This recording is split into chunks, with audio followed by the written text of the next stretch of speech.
It is not in the interest of any individual or group to bankrupt a country. Bankruptcy of a country would lead to disastrous consequences for the entire population, including economic collapse, widespread poverty, social unrest, and political instability. However, if we are to analyze the ways in which a country can be bankrupted, we can gain a better understanding of the measures that should be taken to prevent such a scenario. To bankrupt a country, one needs to understand the key factors that contribute to a country's economic stability. The economic stability of a country is determined by several factors, including government spending, taxes, inflation, interest rates, and national debt. Therefore, the following strategies can be employed to bankrupt a country. Increase government spending. One of the primary reasons for the bankruptcy of a country is the government's inability to control its spending. A government that spends more than it earns will soon find itself in a precarious financial situation. Therefore, to bankrupt a country, an individual or group can encourage the government to increase its spending on programs that are not sustainable in the long term. This can include unproductive government projects,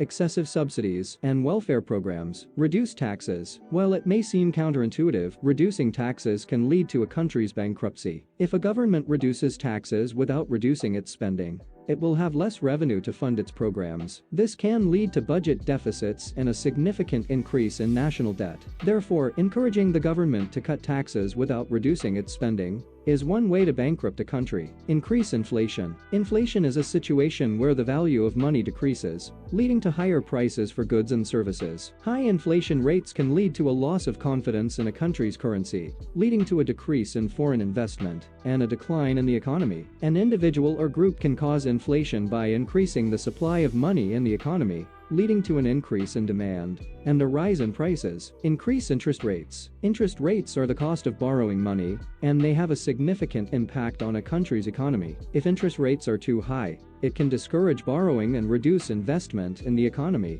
On the other hand, if interest rates are too low, it can lead to excessive borrowing and inflation. An individual or group can cause a country's bankruptcy by increasing interest rates to unsustainable levels, making it difficult for the government to borrow money and invest in its economy. Increase national debt. National debt is the amount of money a government owes to its creditors. If a government borrows more than it can afford to pay back, it can lead to a significant increase in the country's debt. To bankrupt a country, an individual or group can encourage the government to borrow excessively, leading to a debt crisis that can have severe consequences for the economy and the population.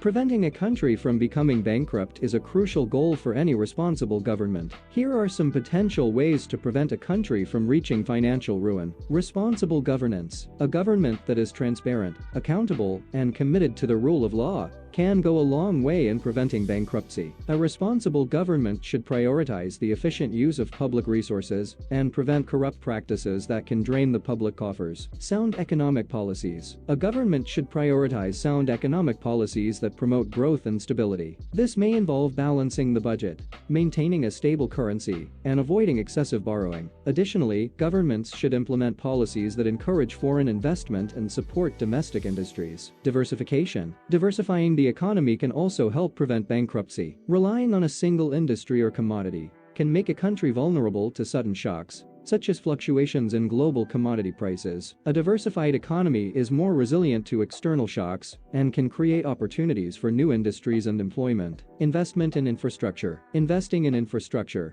such as transportation, energy, and communications, can help a country's economy grow and become more efficient. This can lead to increased productivity, which can translate into increased revenue and a more stable economy. Social safety nets. Governments should implement social safety nets to protect vulnerable citizens from economic shocks. This can include programs such as unemployment insurance, healthcare, and education. These programs can help prevent citizens from falling into poverty and ensure that they have access to essential services. In conclusion, preventing a country from becoming bankrupt requires responsible governance, sound economic policies, diversification, investment in infrastructure, and social safety nets. A government that prioritizes these measures can help ensure a stable and prosperous economy for its citizens.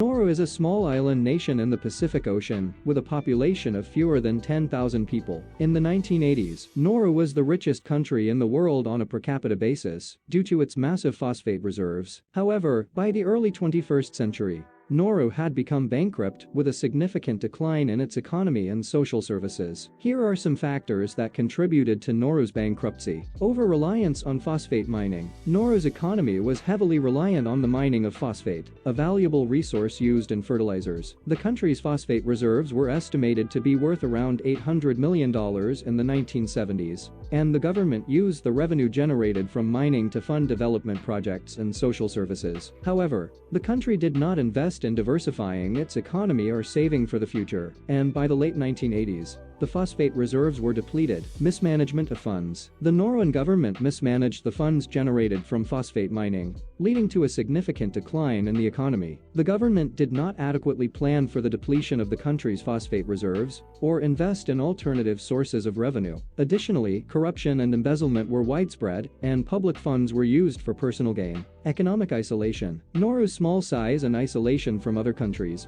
made it difficult to engage in international trade and develop alternative sources of revenue. The country's isolation also made it challenging to access essential goods and services, leading to high import costs. Demographic shifts. Nauru experienced significant demographic shifts in the late 20th century, including a decline in the population due to immigration and an increase in lifestyle diseases. These changes put a strain on the country's health system and social services. Environmental degradation. The mining of phosphate led to significant environmental degradation on the island, making it difficult to sustain agricultural practices and tourism. In conclusion, Nauru's over-reliance on phosphate mining, mismanagement of funds, economic isolation, demographic shifts, and environmental degradation all contributed to the country's bankruptcy. The lessons learned from Nauru's experience can serve as a cautionary tale for other countries that are overly reliant on a single industry or resource. Diversification, responsible governance, and sustainable development are essential for building a stable and prosperous economy.